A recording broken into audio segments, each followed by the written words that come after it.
Dry fruits আমি সকলোৱে শৰীৰৰ কাৰণে উপকাৰী খাদ্য বস্তু বুলি ভাবি আমি খাই থাকোঁ, কিন্তু আমি ভুলটো তাতেই কৰোঁ। কাৰণ 100 গ্ৰাম ড্ৰাই ফ্ৰুটছ যদি আমি দিনটোত গ্ৰহণ কৰোঁ, তাৰ পৰা আমি কেলৰি পাওঁ 600 পৰা 700 কেলৰি। তাৰমানে ভাবি চাওক, 600 পৰা 700 কেলৰি মানে এটা কমপ্লিট মিল, মানে সম্পূৰ্ণ খাদ্য।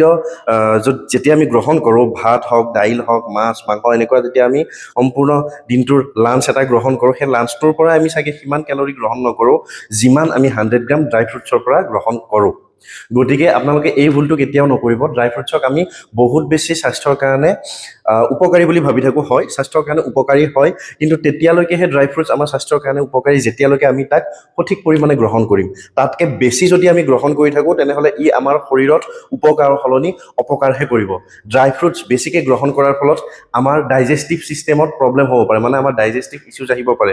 পাচনতন্ত্ৰৰ মানে যিবোৰ কৰ্ম, পাচনতন্ত্ৰৰ যিবোৰ কাম, সেই কামবোৰ আমাৰ শৰীৰত কমকে হ'ব পাৰে। পাচনতন্ত্ৰই যিমান কাম কৰিব লাগে সিমান কাম নকৰিব পাৰে, যাৰ ফলত আমাৰ বদহজম হ'ব পাৰে, কিবা বস্তু খালে হজম কমকে হ'ব, বা এনি টাইম কনষ্টিপেশ্যনৰ প্ৰব্লেম হ'ব পাৰে, গেছৰ প্ৰব্লেম হ'ব পাৰে, এচিডিটিৰ প্ৰব্লেম হ'ব পাৰে।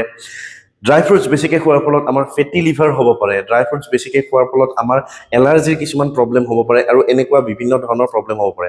তাৰ লগতে যিসকল শকত মানুহ আছে, মানে যিসকলৰ শৰীৰৰ ওজন বেছি, তেখেতসকলে এটা ভুল কৰা দেখা যায়। কি, যেতিয়া তেখেতসকলে শৰীৰৰ ওজন কমাব বিচাৰে, তেতিয়া তেখেতসকলে কি কৰে, ড্ৰাই ফ্ৰুটছটো খুব হেল্ডি খাদ্য বস্তু বুলি ভাবি দিনটোত বেছিভাগ সময় ড্ৰাই ফ্ৰুটছেই খাই থাকে। কাজু বাদামে হওক, এলমণ্ডে হওক, ৱালনাটে হওক, খেজুৰেই হওক, আৰু প্ৰায় 1 ঘণ্টা 2 ঘণ্টা বা 3 ঘণ্টামানৰ মূৰে মূৰে তেওঁলোকে অলপ অলপকৈ ড্ৰাই ফ্ৰুটছ গ্ৰহণ কৰি থাকে, যাৰ ফলত কি হয়, তেওঁলোকৰ শৰীৰত কেলৰিটো বেছিকৈ গৈ থাকে, আৰু যাৰ ফলত তেওঁলোকৰ শৰীৰৰ ওজন নকমে। তেওঁলোকে ভাবে আমিতো হেল্ডিয়ে খাই আছোঁ, ইমান ভাল ভাল খাদ্য বস্তু খাই আছোঁ, তাৰপিছত আমাৰ ওজনটো কমা কিয় নাই।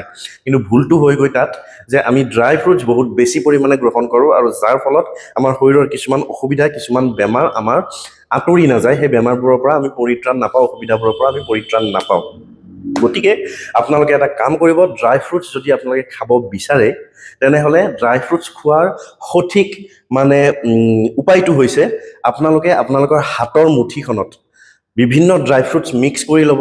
মিক্স কৰি লৈ পেলাই তাক গুড়া কৰি টেমা এটাত ভৰাই থ'ব, আৰু তাৰপিছত আপোনাৰ হাতৰ মুঠিত, নৰ্মেল হাতৰ মুঠিৰে 1 মুঠি ল'লে যিমানখিনি ড্ৰাই ফ্ৰুটছ আপোনালোকৰ হাতৰ মুঠিত আহে, সিমানখিনিহে আপোনালোকে একদিনত খোৱাটো দৰকাৰ।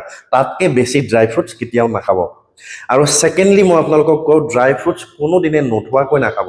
সেইটো লাগিলে যি ড্ৰাই ফ্ৰুটছে নহওক, কাৰণ ড্ৰাই ফ্ৰুটছবিলাক বাহিৰৰ পৰা আহে, ডাঙৰ ডাঙৰ কণ্টেইনাৰত আহে, বহুত ক্ষেত্ৰত সেইবোৰ অপেন হৈ পেলাই আহে, মানে খোলাকৈ আনে ডাঙৰ ডাঙৰ কণ্টেইনাৰবিলাকত, আৰু তাত কি কি ধৰণৰ কীট পতংগ উঠিব পাৰে আমি কোনেও নাজানো। কিন্তু তাত নিগনি উঠিব পাৰে, তাত পঁইতাচোৰা উঠিব পাৰে।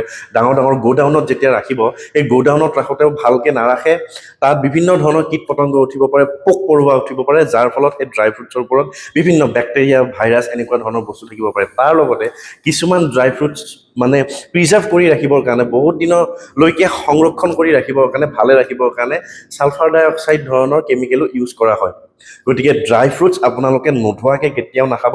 আৰু এই কথাখিনি মনত ৰাখিব, ড্ৰাই ফ্ৰুটছক বহুত বেছি হেল্থৰ কাৰণে উপকাৰী বুলি ভাবি লগাতকৈ বেছি খাদ্য হিচাপে গ্ৰহণ নকৰিব।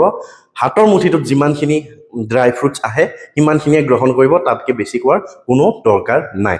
আজিৰ ফিটনেছ ৰিলেটেড ভিডিঅ'টোত ইমানেই। নতুন নতুন ফিটনেছ ৰিলেটেড ভিডিঅ'লৈ মই অতি সোনকালে আহিম। ধন্যবাদ।